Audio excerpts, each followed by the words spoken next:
নমস্কার, আমি শ্রী শিবব্রত ভারতী। তো অনেকেই জিজ্ঞেস করেন যে আমার লাকি কালারটা কী। তো লাকি কালার অ্যাকচুয়ালি রাশি হিসাবে হয় না।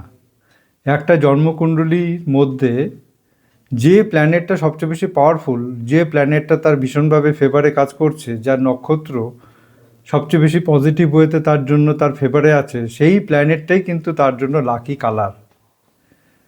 ঠিক আছে? তো লাকি নাম্বার সেটা তো নিউমারোলজির একটা পার্ট হয়ে গেল, দ্যাটস অ্যানাদার ম্যাটার। তো সেই ক্ষেত্রে লাকি কালার কিন্তু একটা জন্মকুণ্ডলিতে তার প্ল্যানেটারি সিচুয়েশনই উত্তর দিবে তার লাকি কালারটা কী এবং লাকি দিন কী ইত্যাদি সব কিছু, এমনকি লাকি মাসও এবং লাকি বছরও আমরা হিসাব করি। ঠিক আছে? তো এগুলি সব ডিফারেন্ট ডিফারেন্ট প্রসেস অ্যাস্ট্রোলজির মধ্যে। তো এগুলির কিন্তু সঠিকভাবে অ্যান্সার করা যায়। ঠিক আছে? তা আমার ভিডিও যদি আপনাদের ভালো লাগে তাহলে অবশ্যই লাইক করবেন, শেয়ার করবেন, সাবস্ক্রাইব করবেন। আরও প্রচুর ভিডিও আসবে ইন ফিউচার।